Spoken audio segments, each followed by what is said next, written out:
शिव महापुराण की कथा हो, चाहे भागवत पुराण की कथा हो, चाहे राम कथा हो, चाहे गीता जी हो, आप जिस कथा में जाकर बैठे हो, जिस मंदिर में जाकर बैठे हो, जिस आराधना में जाकर बैठे हो, वहां जवाबदारी उन परमात्मा की है जिनकी कथा आप सुन रहे हो। यहां जवाबदारी सियोर वाला महाराज की नहीं है हो, जवाबदारी उसकी है। उसके दरबार में आए हो, उसके पास आए हो, उसकी चौखट पर आए हो, तो जवाबदारी उसकी चालू हो जाती है।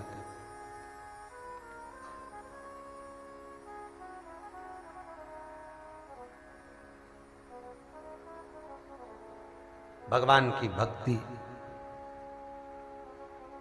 पिता कह रहे हैं हिस्सा दे दिया, सारा बर्बाद कर दिया, खाने के लिए भी कुछ नहीं बचा, तो विचार करा कि मैं वापस गांव जाता हूं। पर गांव जाऊंगा और पिता नहीं रखेंगे तो हिस्सा तो मैंने ले लिया सारा और पिता ने नहीं रखा, तो फिर भी मन करा, दोस्तों से कहा मुझे 50 रुपए दे दे, मेरा टिकट बनवाना है, लोकल ट्रेन से चला जाऊं। दे दे, नहीं दिया। पैदल गया, पिता खेत पर काम कर रहा था। बेटे ने पिता को देखा तो पिता ने बेटे को देखा, देखते से ही पिता ने बाहें फैला ली कि मेरा बेटा आ गया। बेटा दौड़कर बाप के पास गया, गले से लग गया, पापा मैंने सब बर्बाद कर दिया और आप फिर भी मुझे गले लगा रहे हो। पिता कहते हैं बेटा कोई बात नहीं, तू तो वापिस आ गया ना, फिर आबाद कर लेंगे। तू बर्बाद कराया, फिर आबाद कर लेंगे। ये पिता की और पुत्र की कथा नहीं है, ये हमारी कथा है। माता के गर्भ से जब हमारा जन्म लिया था, माता के गर्भ से जब हम पैदा हुए थे, उल्टे लटके हुए थे, और माता के गर्भ से जब हम पैदा हुए दोनों मुष्टिकाएं बंद थी और प्रतिज्ञा करी थी कि माता के गर्भ से बाहर निकाल दो, मैं भजन करूंगा, भजन करूंगा, भजन करूंगा। और जैसे ही माता के गर्भ से बाहर निकले, मैं भोजन करूंगा, भोजन करूंगा। भोजन में इतने तल्लीन हो गए कि कब बचपन निकल गया, कब जवानी निकल गई, कब अधेड़ी निकल गई, कब बुढ़ापा आ गया, मालूम ही नहीं पड़ा। कब हमारी जिंदगी यूं ही जाती रही और अंतिम समय में जब प्राण छूटने की बारी आई, तब विचार करा मैंने तो संपूर्ण जीवन यूं ही गवा दिया। अब भगवान मुझे अपने गले लगाएगा कि ना लगाएगा, भगवान मुझे अपनाएगा कि ना अपनाएगा। और जब प्राण छूटने का समय आया, एक बार मुख से भगवान का नाम निकल गया, भगवान की भक्ति का एक आनंद हमारे मुख से निकल गया, तो भी भगवान ने बाहें फैला ली और बाहें फैलाकर कहा तू मेरा हो जा। भगवान तो भी कह रहा है कि अभी भी कुछ नहीं बिगड़ा, तू मेरा हो जा। बचपन गया जाने दे, जवानी गई जाने दे, अधेड़ी गई जाने दे, पर बुढ़ापा मत बिगड़ने देना, क्योंकि बुढ़ापा बिगड़ गया तो जीवन बेकार हो गया। जिंदगी में कभी फोटो खिंचवाया कि नहीं खिंचवाया तुम लोगों ने? अरे बोलो तो सही, खिंचवाया ना? घर से कितने भी तैयार होके चले जाओ फोटो खिंचवाने के लिए, कितनी भी जोरदार चोटी मोटी कर लो, कितना भी अच्छा बक्कल लगा लो, ठीक है, और खूब अच्छा कपड़ा पहन के चले जाओ, उसके बाद भी फोटो वाला तुमसे कहेगा देख लो जरा कांच में मुंडा देख लो, कांच लगा। बोलता कि नहीं बोलता? और तुम्हें 2 मिनट के लिए अंदर छोड़ के कांच, और फोटो वालों के पास में डब्बा भी रख रहा था पाउडर का, है? और फोटो वाला कह देता है हो लो तैयार जरा, हम आ रहे जब तक है फोटो मोटो खींचे। और फोटो वाला, अब विचार करो, घर से तैयार होके आई, खूब तैयार हुई, यहाँ पर भी तूने खूब डेंटिंग पेंटिंग करी, और उसके बाद भी फोटो वाले के सामने जैसे ही गई तो फोटो वाला फिर भी फोटो खींचने से पहले बोला ए अम्मा स्माइल प्लीज। बोला कि नहीं बोला? मतलब इतना सजने के बाद भी स्माइल रह गई है। और अगर तूने स्माइल दे दी तो फोटो अच्छा आ गया, और अगर तू धापो की बाई की तरह बैठ गई फोटो बिगड़ गई। बस अंतर यही है। अगर तुम प्राण त्यागते समय भगवान का नाम लेते लेते प्राण त्यागोगे, समझ लो स्माइल देते देते प्राण त्यागा, तो फोटो अच्छा आ गया। और संसार के लोगों का नाम का स्मरण करते करते फोटो खिंचवाया, प्राण त्यागे, तो फिर वही नरक का भाग आ गया। जाने दो संपूर्ण समय, बचपन गया, जवानी गई, अधेड़ी गई, तुम तैयार होकर कितने भी कहीं पर भी जाओ, पर फोटो खिंचवाते समय तुम्हारे चेहरे पर स्माइल होना चाहिए। उसी तरह बचपन गया, जवानी गई, अधेड़ी गई, जाने दो, पर जो अवस्था चल रही है इसको बिगड़ने मत देना साहब। इस अवस्था को भगवान के चरणों को समर्पित कर दो, भगवान का इतना भजन कर लो, इतना स्मरण कर लो कि भगवत भक्ति के बल पर मेरे शिव का एक बार दीदार जरूर हो जाए। मेरा गोवर्धन नाथ, मेरा श्री जी बाबा, मेरा ठाकुर, मेरा राम, मेरा गोदा, मेरी रंगनाथ, ये आपको दर्शन दे दें।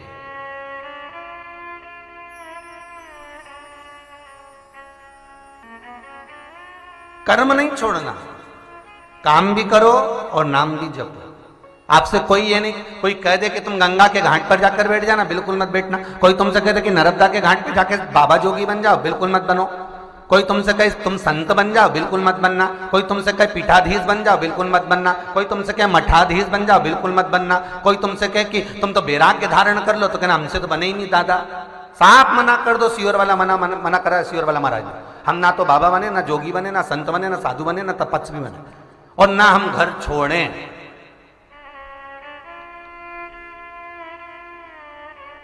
ऐसे कितने संत, साधु, सन्यासी, तपस्वी, साधक, उपासक, आप पुराण उठाकर तो देखो, कितने कितने संत हो गए, कितने साधु हो गए, कितने सन्यासी हो गए, कितने तपस्वी हो गए, कितने पीठाधीश, कितने मठाधीश हो गए, उनको भगवान मिला नहीं। और वो मीरा घर में रहती थी, गिरधर मिल गया। वो संत तुकाराम घर में रहते थे, पांडुरंगा मिल गया। वो संत नामदेव घर में रहते थे, हरि विठ्ठल मिल गया। वो रामकृष्ण परमहंस घर में रहते थे, जगदम्बा मिल गई। जो भगवान की भक्ति में घर में रहकर भी भजन कर लिए, उनको परमात्मा मिल गया। और जो कहीं जाकर एकांत में भी बैठ गए, उसको भगवान नहीं मिल पाए। क्यों? क्योंकि एकांत में बैठ तो गए, पर मन तो घर छोड़ दिया। यहां सबसे बड़ी दिक्कत तो मन की है।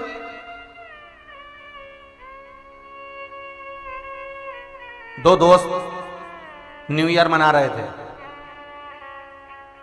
जैसे आप लोग मना रहे। दो दोस्त मना रहे थे, दोनों ने विचार करा चलो क्या करें। एक बोला चलो यार बढ़िया होटल में पार्टी वार्टी करेंगे, दोस्तों का एंजॉय करेंगे, खूब खाएंगे पिएंगे, मौज करेंगे। दूसरा बोला नहीं नहीं रे, चलो अपन तो महाकाल चलते हैं। क्यों? दर्शन करते हैं। अरे दोनों में थोड़ा सा लोका झोंकी हो गई। वो अपने 2-3 दोस्तों के साथ महाकाल चले गया, ये अपने 8-10 दोस्तों के साथ में होटल चले गए। रात के 12-1 बज गई। होटल में खूब एंजॉय कर रहे, और वो जो महाकाल गया था, खूब लंबी लाइन लगी न्यू ईयर की, खूब लंबी, धक्के खा रहा है, फिर धक्के खा रहा है, बहुत लंबी लाइन। मन में सोच रहा है मेरा दोस्त कितना अच्छा होगा, होटल में क्या जन्मदिन मना रहा होगा, कितना जोरदार आनंद कर रहा होगा, न्यू ईयर मना रहा होगा, खूब खा रहा पी रहा होगा, मौज कर रहा होगा, डिस्को कर रहा होगा। और जो डिस्को कर रहा है, मदिरा के नशे में जो पड़ा हुआ है, जो व्यसन में डूबा हुआ है, मित्रों के साथ जो कुर्सी और टेबल पर बैठकर नशा कर रहा है, वो विचार करता है मैं अपना जन्मदिन कितनी गंदी जगह पर, मैं अपना न्यू ईयर कितनी गंदी जगह पर मना रहा हूं, मैं नए वर्ष की शुरुआत कितनी गंदी जगह से कर रहा हूं, इस होटल से, मदिरा का पान कर कर, नशा कर कर, जुआ खेल कर, वेश्यावृत्ति कर कर, नशा कर कर मैं अपना न्यू ईयर कितनी गंदी जगह मना रहा हूं। और एक मेरा दोस्त कितनी अच्छी जगह पर न्यू ईयर मना रहा होगा, महाकाल का दर्शन कर रहा होगा, भस्म आरती का दर्शन कर रहा होगा, बाबा भोलेनाथ जी पर जल चढ़ा रहा होगा, शंकर के सुंदर रूप का दर्शन कर रहा होगा। दोनों अलग अलग सोच रहे थे, मिल गए, दोनों आए, आपस में मिले। 3 महीने बाद कहीं जा रहे थे, बाइक से एक्सीडेंट हो गया। जो होटल में पड़ा था वो बैकुंठ चला गया, जो महाकाल में खड़ा था वो नरक चला गया। ऊपर जाकर झगड़ा कर रहे हैं कि मैं तो मंदिर में था, फिर नरक क्यों गया, ये होटल में था, फिर बैकुंठ कैसे मिल गया। तो मन नहीं गया था, तन जरूर चले गए। तन कहीं पर भी चले जाए, पर मन को ले जाना बहुत जरूरी है साहब, मन बहुत जरूरी है ले जाना। एक जब चंडीगढ़ में कथा हुई थी तो एक की संतों ने एक रिसर्च करा, और उस रिसर्च में निकाला कि सबसे ज्यादा बैकुंठ कौन जा रहे हैं, सास की बहू। तो रिसर्च में निकला कि सबसे ज्यादा बैकुंठ बहुएं जा रहे हैं। और सास हो तो के सबसे ज्यादा नरक गिर रही। तो सास सबसे ज्यादा नरक जा रही है। हाँ, और बहू है बैकुंठ। तो पूछा संतों से ऐसा कैसे हो गया? संतों ने बता दिया, देखो सास उन कथा में जाती हैं तो फिर इनको तो बैकुंठ जाना चाहिए, और बहुवन घर में रहती है तो उनको नरक जाना चाहिए। नहीं, जब बहू घर में रहती है, कोई मिलने जुलने वाला आया और उसने आते से पूछा, क्यों अम्मा कहाँ गई? सियोर गई है शिव पुराण सुनने। अच्छा, अम्मा कहाँ गई? कथा सुनने के लिए गई है शंकर जी की, आज 7वां दिन होने वाला। अच्छा, शंकर जी की कथा। अब बहू जो आए उसको कहे शिव कथा में गई, शंकर जी की कथा में गई, आज ऐसी कथा होगी, आज ऐसा वर्णन होगा। और सास कथा में बैठने के बाद भी उसका मन नहीं लग रहा, कहीं बहू पूरी पूरी दूध की चाय बना के नहीं पी जा। अब जीवड़ा उसका माल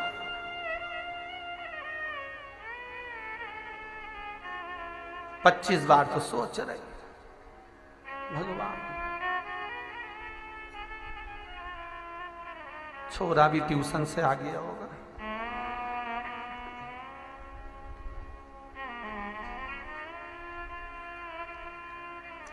ये उसी में का हाल है जैसे कई बार आप लोगों ने वो देखा होगा ना, वो न्यूज़ चैनल उन चलते हैं तो उसमें जब कहीं पे बाढ़ आ जाती बहुत तेज, अब बेचारा बापड़ा हो तो आधा तो बाढ़ में यूं ही फंसा, और उनसे पूछा तुम कैसा महसूस कर रहे हैं? अब भाई कैसा क्या महसूस कर रहे हैं, मरे जा रहे और कैसा महसूस कर रहे हैं? अब करे क्या उसको?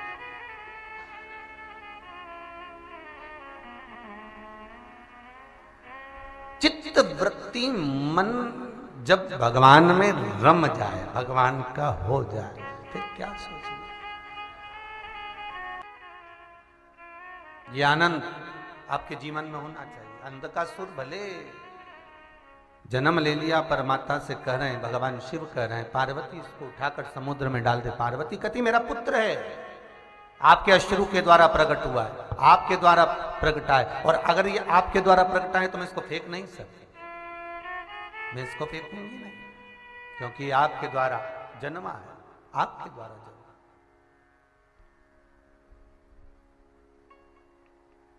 और यदि मैं इसको फेंक देती हूं तो वो श्रेष्ठता नहीं होगी एक माता की, क्योंकि ये मेरा पुत्र है।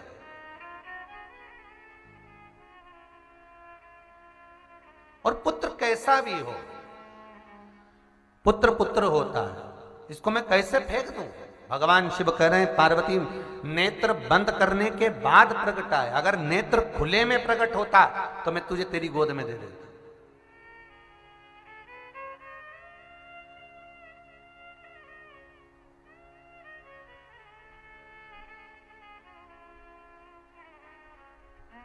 नहीं चाहिए मुझे ये। पार्वती मैया खूब समझाई शिव जी को, पर भी नहीं माने भोलेनाथ। फेंक दे इसको, डाल दे इसको समुद्र में, और डाल दिया गया, समुद्र में फेंक दिया गया। जब समुद्र में डाल दिया माता पार्वती ने, नीचे हिरण्याक्ष था, उसने झेल लिया, उस बालक को बड़ा करा विद्या से। बराह भगवान प्रकट होकर हिरण्याक्ष को मार दिए। अंधकासुर ने विचार करा अब करूं क्या, तो अंधकासुर ने तप करा ब्रह्मा जी का और वर प्राप्त करा कि मुझे वर दीजिए। क्या वर? ब्रह्मा जी से वर मांगते हैं कि मैं मरूं ना, मेरी मृत्यु ना हो, मैं मरना नहीं चाहता। संसार में जो जन्म लेता है ऐसे रहता है, ऐसे रहता है कि कभी उसको जाना है ही नहीं। पर दादा एक अटैची तैयार रखो, उसमें 13 लोटे 13 आसन। तुम्हारी अटैची नहीं, तुम क्या सोच के बैठी थी? जैसे ही हमने कहा कि एक अटैची तैयार, मतलब तुमने सोचा अपनी अटैची तैयार, अपनी नहीं। 13 लोटे 13 आसन, 13 गीता 13 माला, और सारा संपूर्ण संसार की जितनी वस्तुएं तूने जोड़ी वो सब। आखिरी में ये 13 बढ़ती क्यों, ये बताओ तो सही। 13